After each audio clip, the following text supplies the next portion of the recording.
Bonjour à tous, bienvenue à l'Église baptiste de la Vallée du Richelieu en ce dimanche 10 mai 2020.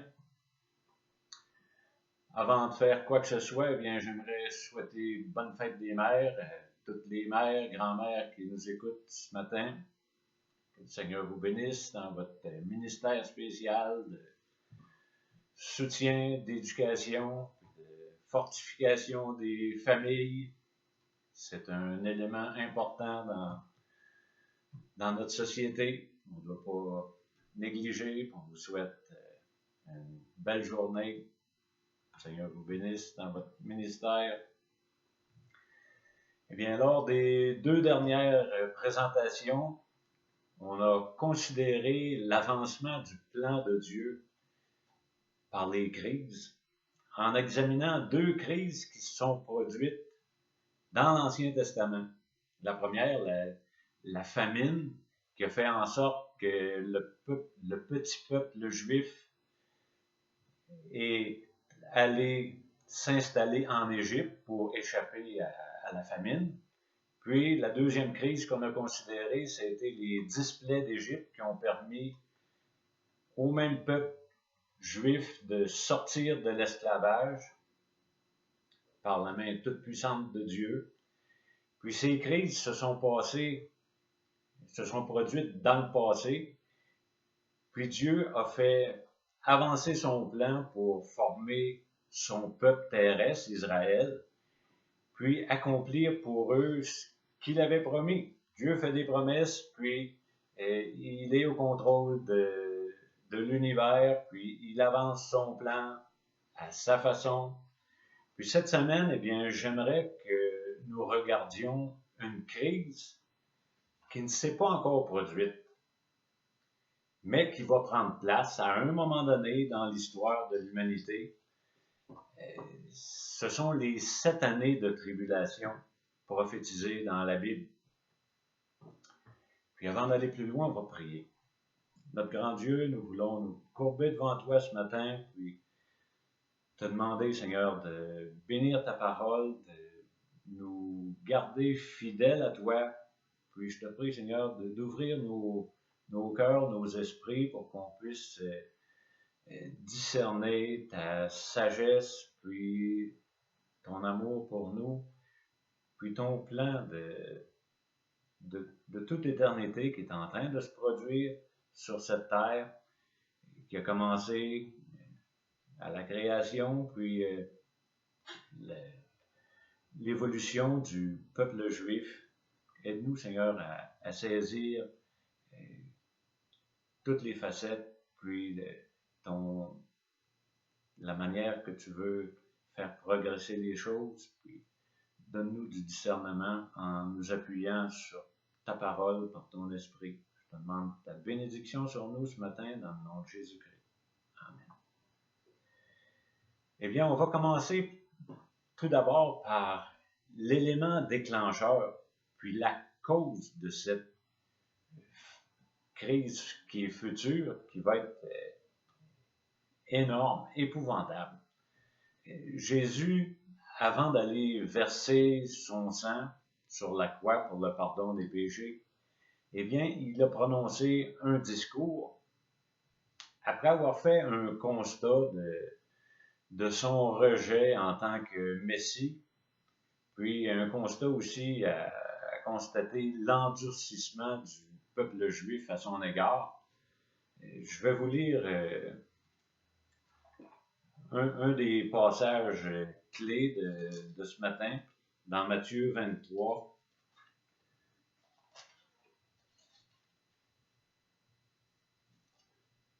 Matthieu 23, à partir du verset 37,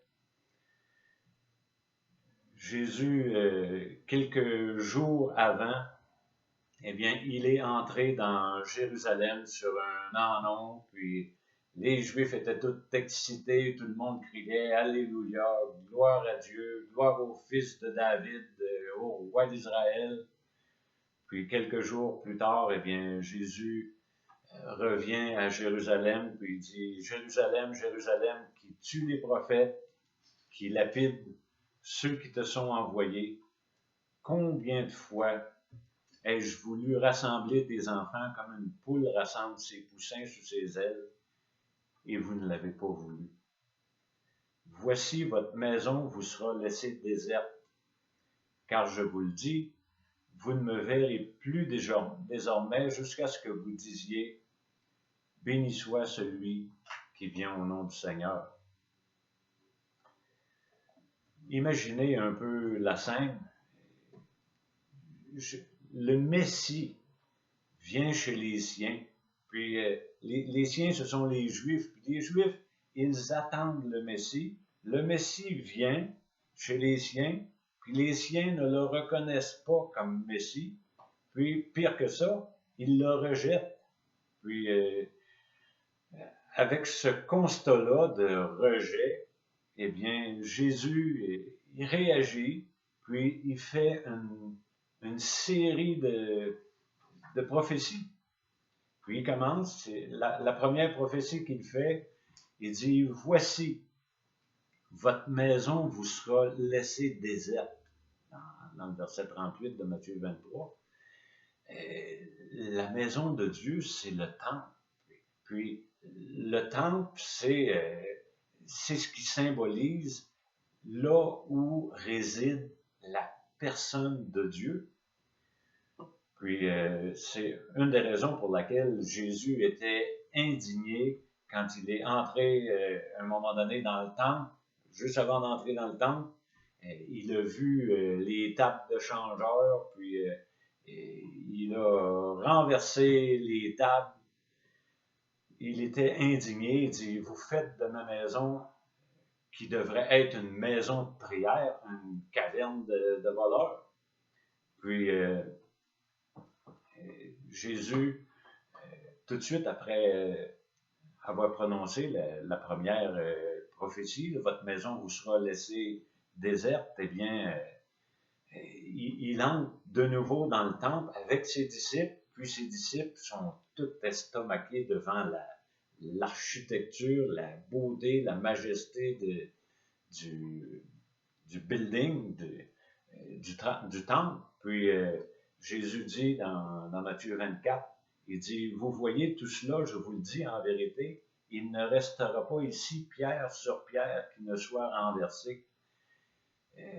L'idée, c'est que si on rejette Dieu, eh bien, à quoi ça sert le temple si Dieu n'est pas dedans? Puis Jésus dit, il dit, il n'y a pas une pierre qui ne sera pas démantelée du temple. Puis il rajoute, il dit, la ville de Jérusalem, puis le sanctuaire seront détruits. Puis ça fait partie de une des plus importantes prophéties de la Bible que Daniel, le prophète Daniel a fait. Je vais vous la lire, c'est un des passages clés encore de ce matin. Il y a plein de passages clés, mais celui-là, c'en est un vraiment spécial. Puis je vais vous mettre un peu de visuel. Daniel chapitre 9 au verset 24.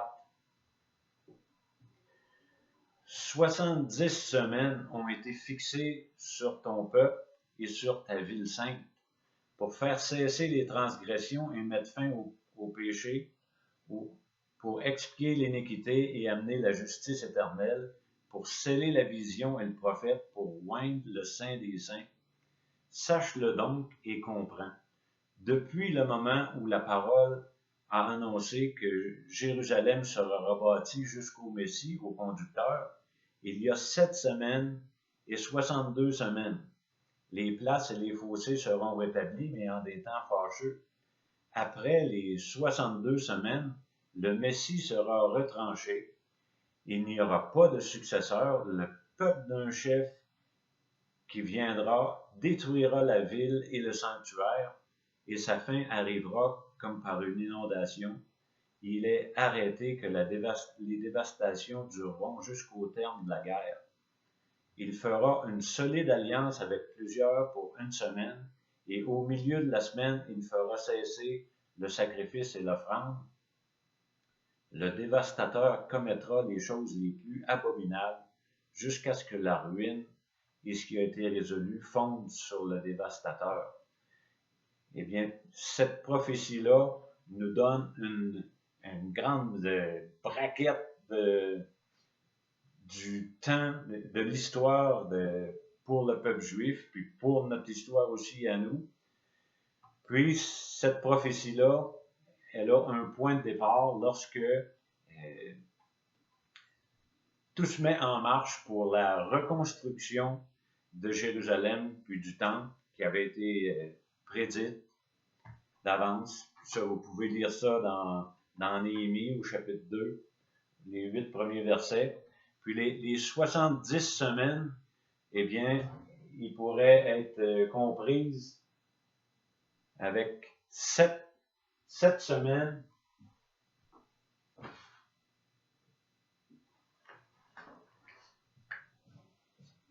qui pourraient être considérées comme le temps qui a été requis pour achever la première reconstruction. Puis les 62 autres semaines qui se sont passées pour arriver jusqu'à ce que Jésus entre à Jérusalem sur un ânon pour que les gens acclament sa royauté.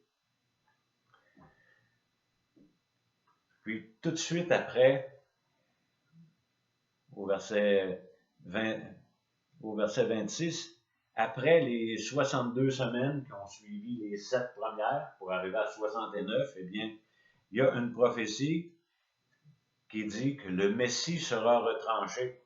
Eh bien, lorsque le Messie a été retranché, le rejet officiel de Jésus-Christ comme Messie, eh bien, ils l'ont crucifié. Puis, ça dit qu'il n'y aura pas de successeur. Puis, le peuple d'un chef viendra puis détruira la ville et le sanctuaire.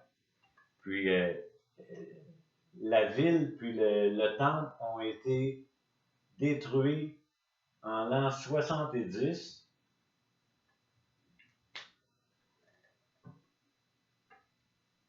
Puis, présentement, le temple, il n'est pas là. Il n'est pas reconstruit encore. Mais on a une parenthèse entre la 69e semaine puis la 70e. Puis, lors de cette dernière semaine, eh bien, les semaines, ce sont des semaines d'année. C'est 7 jours qui représentent 7 années. Eh bien, la 70e semaine, elle est séparée en deux parties de 3 ans et demi chacune. Puis, ça dit qu'il va y avoir un dictateur mondial qui est nommé, entre autres, l'Antéchrist, qui va opprimer le peuple juif, puis tous ceux qui vont se soulever contre son régime totalitaire pendant les 3 dernières années et demie de son règne. Mais au début, il va signer un traité de paix avec le peuple juif pour 7 années, puis il va rompre son traité de paix. Ça dit, il fera une solide alliance avec plusieurs pour une semaine, puis au milieu de la semaine, il fera cesser le sacrifice et l'offrande, et le dévastateur commettra les choses les plus abominables jusqu'à ce que la ruine et ce qui a été résolu fondent sur le dévastateur. Puis ce discours-là, il est annoncé par Daniel, il est repris par Matthieu, dans Matthieu 24:15, quand Jésus dit, quand vous verrez l'abomination de la désolation dont le prophète Daniel a parlé, eh bien, c'est lorsque l'Antéchrist vient 3 ans et demi après avoir signé son traité de paix avec les Juifs, il entre dans le temple, qui n'est pas encore construit, puis il se proclame lui-même Dieu, puis il demande, puis il exige l'adoration. Puis cette partie-là, on peut la voir dans Apocalypse 13. Mais la bonne nouvelle de tout ceci, c'est que Dieu, dans son plan, va protéger, puis il va rétablir son peuple juif à un moment donné précis. Si on revient dans Matthieu 24 de tantôt, notre texte de départ,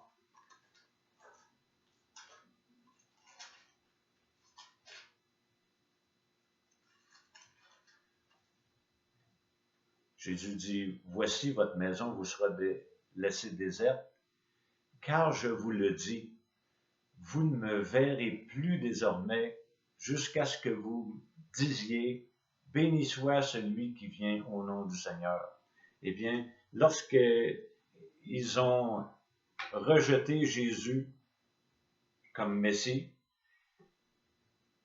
ils l'ont crucifié, puis Jésus a dit, vous ne me verrez plus jusqu'à ce que vous me disiez, béni soit celui qui vient au nom du Seigneur. Puis on peut revoir ce texte-là dans le psaume 118, 29, 26. Puis c'est le moment qui marque le retour du roi des rois, puis l'établissement du royaume avec les Juifs. Puis ça va se passer ici, à la fin des 3 ans et demi, à la fin des derniers, à la fin de la tribulation, Jésus revient pour régner pendant 1000 ans. Eh bien, quelles sont les conséquences du rejet du Messie? Eh bien, il y a des conséquences qui sont positives, puis il y a des conséquences qui sont négatives. On va voir les deux côtés des conséquences. Qu'est-ce que ça a amené, le fait que les Juifs, quand Jésus-Christ, quand le Messie, quand Dieu incarné a marché sur cette terre, puis il a manifesté la puissance de Dieu en faisant des miracles, puis en accomplissant toutes les prophéties qui avaient été prononcées à son égard, eh bien, les conséquences du rejet, eh bien, lors de la 70e semaine, eh bien, cette période-là, positivement, eh bien, elle va amener une multitude de conversions à l'évangile du royaume. L'évangile du royaume, elle dit en gros, repentez-vous, puis croyez que le royaume, puis le roi s'en viennent. Puis dans Matthieu 24, 14, ça dit, cette bonne nouvelle du royaume sera prêchée dans le monde entier pour servir de témoignage à toutes les nations. Alors viendra la fin, puis l'évangile du royaume va être prêché dans cette période-là. Ici, nous prêchons l'évangile de la grâce, juste pour qu'on fasse une distinction, qu'on commence à distinguer des choses.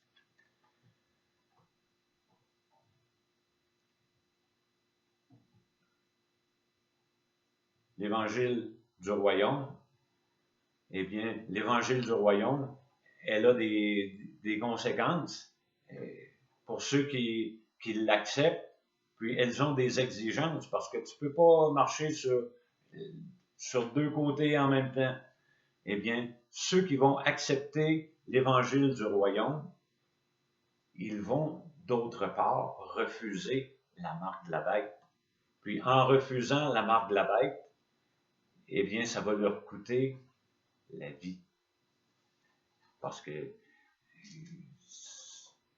c'est une question de vie ou de mort. Puis, une autre conséquence du rejet du Messie, eh bien, c'est le châtiment sévère pour l'humanité qui, elle aussi, rejette la vérité, puis rejette l'incarnation de la vérité, Jésus-Christ. Jésus-Christ, il est le chemin, la vérité et la vie. Puis si on rejette le chemin, la vérité et la vie, eh bien, il y a des conséquences. Puis tous ceux qui vont refuser le roi, eh bien, il y a des fléaux qui sont décrits lors de cette période-ci, la 70e semaine, qui sont extraordinairement sévères. Si vous lisez Apocalypse, les chapitres 6 jusqu'à 19, eh bien, on peut voir au tout début, dans le chapitre 6, qu'il y a le quart, une multitude de décès.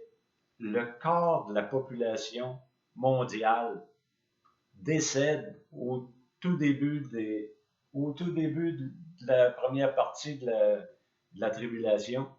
Puis, si ça avait lieu le mois prochain, le début de cette période-ci, puis si on est à 8 milliards d'êtres humains sur la planète Terre, eh bien, ça signifie qu'il y aurait 2 milliards de décès dans une période de temps relativement courte. Puis si vous lisez les chapitres suivants, les chapitres 8 et 9 d'Apocalypse, encore une fois, eh bien, il y a trois fléaux qui s'amènent, puis eux détruisent le tiers des hommes. S'il reste 6 milliards, le tiers de 6 milliards, ils vont nourrir encore 2 autres milliards. Ça veut dire 4 milliards avant d'arriver au milieu de la tribulation. Ça, c'est toute une crise, là. Puis c'est mondial. 4 milliards de personnes qui décèdent. Puis pour finir le plat, qu'est-ce que ça engendre comme réaction pour le 4 milliards qui pourrait rester? Eh bien, une grosse partie de ces personnes-là continuent à blasphémer Dieu à cause des fléaux. Au lieu de se repentir puis de se tourner vers Dieu pour obtenir miséricorde.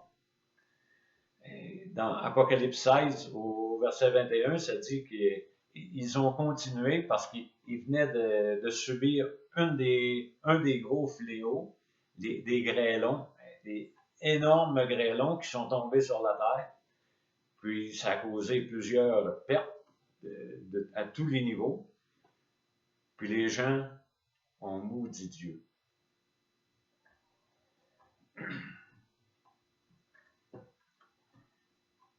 Mais une des conséquences que j'aimerais qu'on considère très attentivement suite au rejet du Messie, c'est, entre autres, la purification nationale d'Israël puis des nations.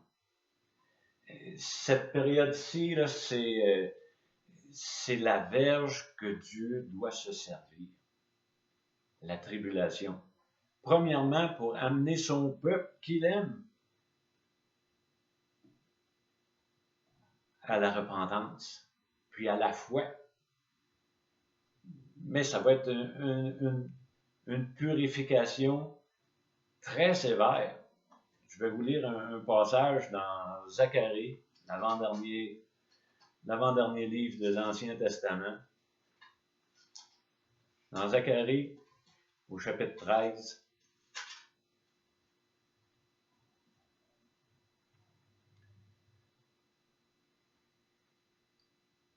Zacharie nous parle de la purification qui va avoir lieu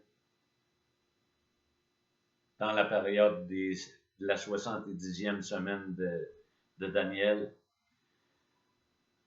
Au verset 8 du chapitre 13, ça dit « Dans tout le pays, dit l'Éternel, les 2 tiers seront exterminés, périront, et l'autre tiers restera. Je mettrai ce tiers dans le feu, et je le purifierai comme on purifie l'argent. Je l'éprouverai comme on éprouve l'or, il invoquera mon nom et je l'exaucerai. Je dirai, c'est mon peuple, et il dira, l'Éternel est mon Dieu. Eh bien, les 2 tiers des Juifs qui vont vivre à cette époque-là vont périr. Il y a 1 tiers qui va rester en vie, puis ce tiers-là, eh bien, c'est le faible reste qui va éventuellement se convertir.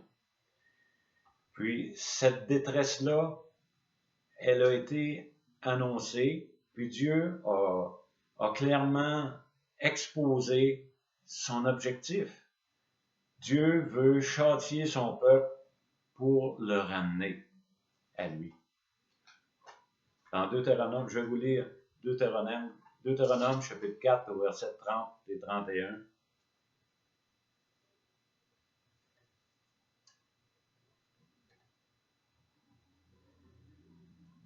Puis ça nous situe dans cette période de tribulation.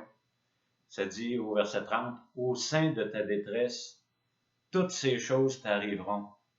Alors, dans la suite des temps, tu retourneras à l'Éternel ton Dieu et tu écouteras sa voix, car l'Éternel ton Dieu est un Dieu de miséricorde qui ne t'abandonnera point et ne te détruira point, et il n'oubliera point l'alliance de tes pères qu'il aura juré. » Eh bien, Dieu va reprendre Israël, mais l'Israël qui va être converti.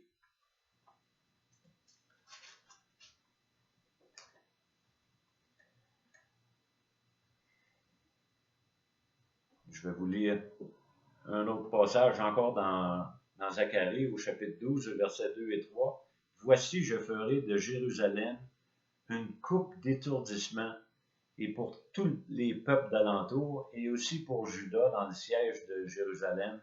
En ce jour-là, je ferai de Jérusalem une pierre pesante pour tous les peuples.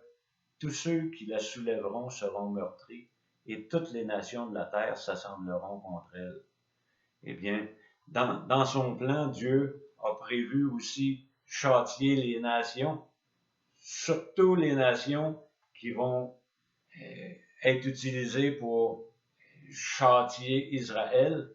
Eh bien, les ennemis d'Israël, puis dans cette bataille-là grandiose là, qu'on appelle la bataille d'Armageddon, que vous avez probablement entendu parler, eh bien, les nations sont unies pour aller détruire Jérusalem, puis les Juifs, une fois pour toutes. Puis c'est à ce moment-là que une des conséquences du rejet du Messie se concrétise, c'est la conversion nationale d'Israël. À un moment donné précis, lorsqu'ils reconnaissent leur Messie. Puis toujours dans Zacharie, au chapitre 12, au verset 10, le prophète dit, « Alors je répandrai sur la maison de David et sur les habitants de Jérusalem un esprit de grâce et de supplication. » Puis à ce moment-là, voici la suite. « Ils tourneront les regards vers moi, celui qu'ils ont percé. Ils pleureront sur lui comme on pleure sur un fils unique. Ils pleureront amèrement sur lui comme on pleure sur un premier-né. » Eh bien, c'est une conversion nationale. Le faible reste, eh bien, le tiers des Juifs vont se convertir. Puis, lors de leur conversion, ils vont voir le Seigneur Jésus sur les nuées, qui va venir exactement à la même place d'où il est parti lors de son ascension.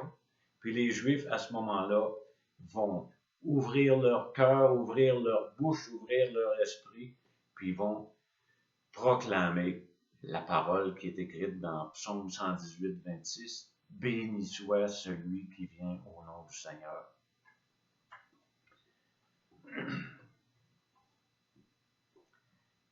Une autre des conséquences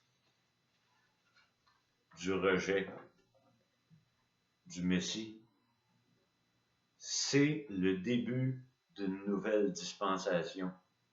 Je vais vous lire un verset dans Romains chapitre 11, verset 25, probablement 25 à 27. Romains 11, 25. Car je ne veux pas, frères, que vous ignoriez ce mystère. Un mystère, c'est quelque chose qu'on ne connaît pas encore, quelque chose qui est caché, puis qui va être révélé. Eh bien, on va voir la révélation de ce mystère dans quelques secondes, afin que vous ne vous regardiez point comme sages. Puis voici le mystère dévoilé. Une partie d'Israël est tombée dans l'endurcissement jusqu'à ce que la totalité des païens soit entrée. Et ainsi, tout Israël sera sauvé, selon qu'il est écrit, le libérateur viendra de Sion, il détournera de Jacob les impiétés, et ce sera mon alliance avec eux lorsque j'ôterai leurs péchés. Eh bien, le mystère, c'est ce qui se situe entre la 69e et la 70e semaine de Daniel. Puis ce mystère-là, caché de tout temps dans l'Ancien Testament, il est révélé maintenant. Puis ce mystère, eh bien, c'est l'Église, l'épouse de Jésus-Christ. Puis l'épouse de Jésus-Christ, elle fait partie du plan de Dieu au même titre que le peuple juif fait partie du plan de Dieu. Dieu opère l'histoire en fonction de son peuple juif terrestre, puis de l'Église qui est le peuple céleste, l'épouse de Christ. Eh bien, l'Église de Jésus-Christ, c'est la parenthèse entre la 69e et 70e, puis l'endurcissement d'Israël, puis le rejet du Messie. Eh bien, il a permis aux païens, ça c'est nous, ça, tous ceux qui ne sont pas juifs, puis même aux juifs, juifs et grecs, peuvent entrer dans cette nouvelle alliance qui a été scellée par le sang que Jésus a versé à la croix du Calvaire. Eh bien, l'endurcissement des Juifs a permis aux païens de goûter au salut permis par Jésus-Christ. Puis maintenant, eh bien, la mission, parce que avant que Jésus meure sur la croix, quand Jésus a marché sur la terre, eh bien, il a dit à ses disciples, n'allez pas vers les païens, mais allez vers la maison d'Israël. Puis, ça devait être l'évangile du royaume qui devait être prêché. C'est l'évangile que Jean-Baptiste a prêché, c'est l'évangile que Jésus a prêché, puis les prophètes ont prophétisé pour la venue du Messie. Puis quand il est venu, il a été rejeté. Puis maintenant, eh bien, nous avons l'évangile de la grâce à prêcher. Christ est mort pour tes péchés. Christ est ressuscité pour ta justification. Puis on doit prêcher ce message-là jusqu'à ce que la totalité des païens y soient entrés. Ça, c'est notre mandat à nous, l'Église. Puis c'est une des conséquences du rejet. Puis une autre conséquence, eh bien, suite à la conversion nationale d'Israël, qui va avoir lieu ici lors du retour de Jésus-Christ, eh bien, il va y avoir l'établissement de son royaume terrestre pour 1000 ans. Jésus va venir avec les anges, avec son épouse, pour célébrer la conversion nationale des Juifs, puis établir son règne de paix et de justice pendant 1000 ans. Puis maintenant, on peut considérer quelques applications. Qu'est-ce qu'on peut faire de cette crise-là dans le plan de Dieu? Ou comment est-ce qu'on peut la comprendre, la visualiser? Eh bien, tout comme Dieu a libéré Israël de l'esclavage de l'Égypte dans le livre d'Exode, eh bien, dans le livre d'Apocalypse, Dieu va accomplir l'exode ultime en retirant l'emprise que Satan a sur le monde depuis que le péché est entré dans le monde. Satan, présentement, il est le prince de la puissance de l'air qui agit maintenant. C'est celui qui aveugle, qui ne veut pas qu'on voit briller la splendeur de l'Évangile. Je vais vous lire un verset dans 1 Jean 5, 19. Nous savons que nous sommes de Dieu et le monde entier est sous la puissance du malin. Eh bien, le monde entier est sous la puissance du malin, puis lorsque Jésus va revenir, eh bien, il va retirer l'emprise que Satan a présentement sur le monde dans lequel nous vivons. Puis Jésus-Christ, il va libérer la création des griffes de Satan, puis de la conséquence du péché lors de son retour à la fin des 7 ans de tribulation.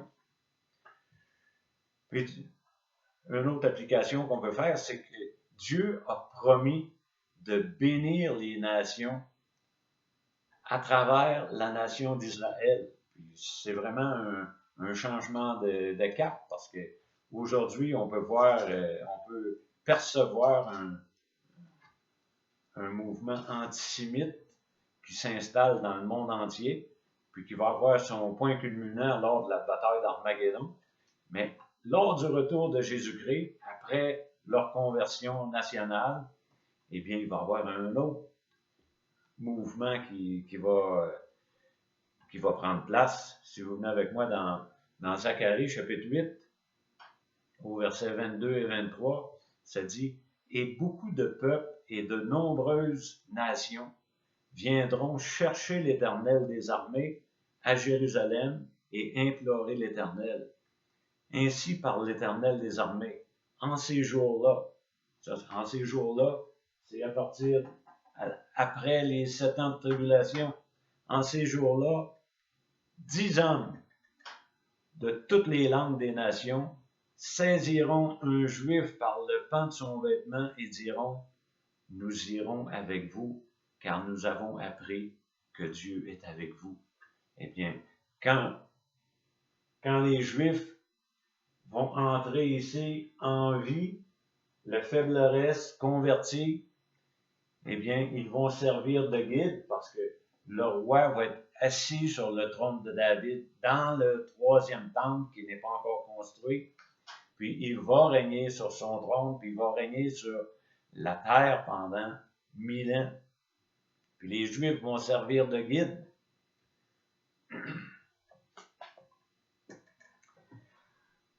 Une autre application, c'est un constat qu'on doit réaliser, qu'on doit comprendre, qu'on doit croire, c'est que Israël puis l'Église sont distincts.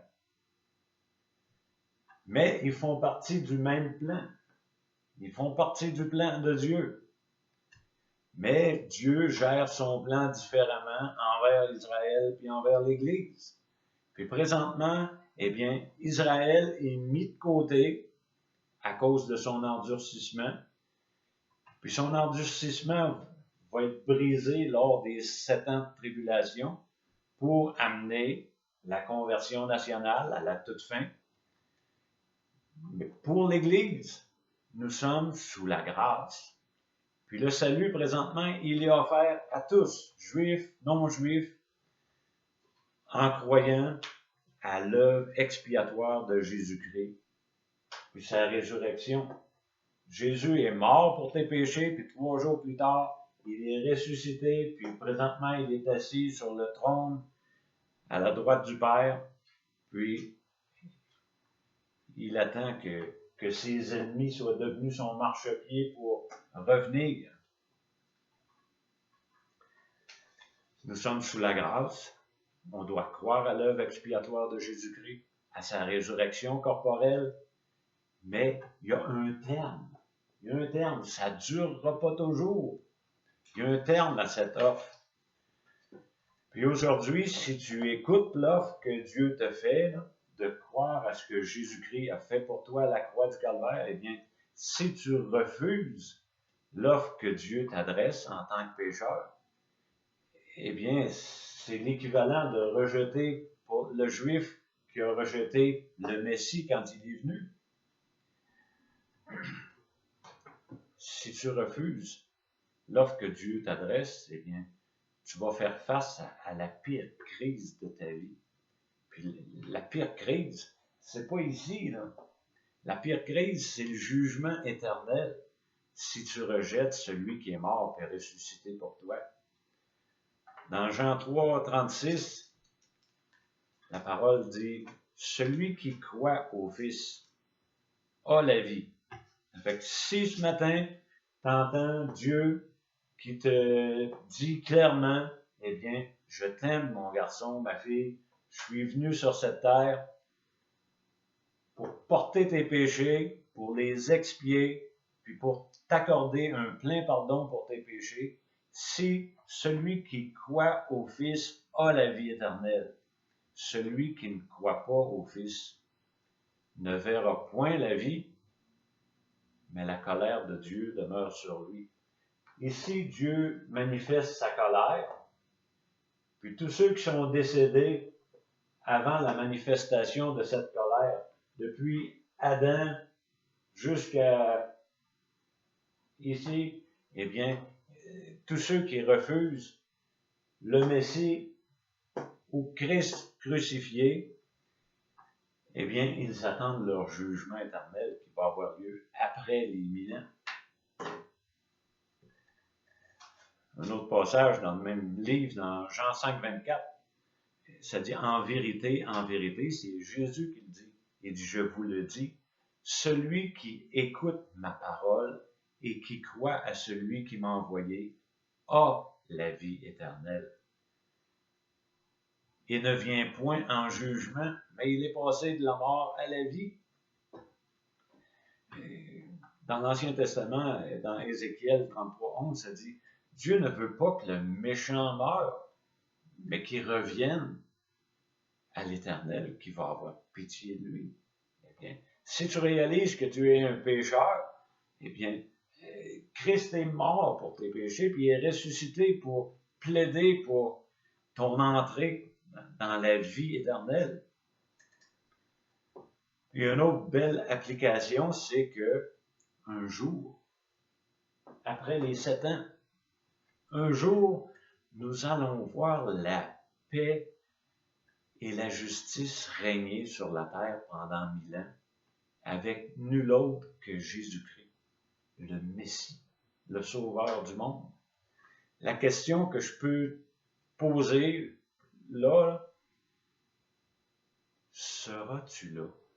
Est-ce que tu vas avoir part au royaume de 1000 ans avec Jésus-Christ? La réponse est au niveau de ta décision que tu vas prendre pour ce que Jésus-Christ a fait pour toi. Si tu demandes à Jésus-Christ, « Seigneur, je viens à toi, je reconnais que je suis un pécheur, je te demande pardon de mes péchés, sauve-moi, accorde-moi le plein pardon de mes péchés, accorde-moi la vie éternelle, je veux venir régner avec toi pour 1000 ans, et plus encore. » Eh bien, il va le faire. Demande-lui.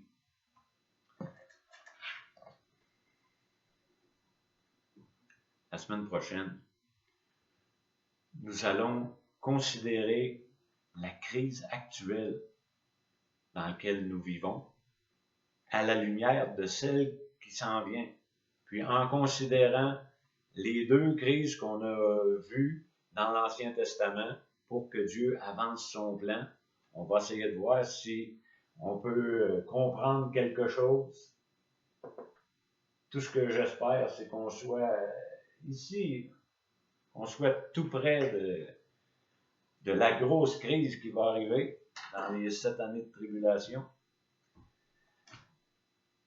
Eh bien, si tu as des commentaires ou des questions, rends-toi sur le site de l'Église baptiste de la vallée du Richelieu à l'adresse suivante, levraibonheur.org, le vrai bonheur tout d'un bout. Puis une fois que tu es sur le site, eh bien, tu cliques sur l'onglet Contact, puis tu m'envoies ta question, ton commentaire. Eh bien, que le Seigneur Jésus-Christ vous bénisse, puis bénisse sa parole en vous. Amen.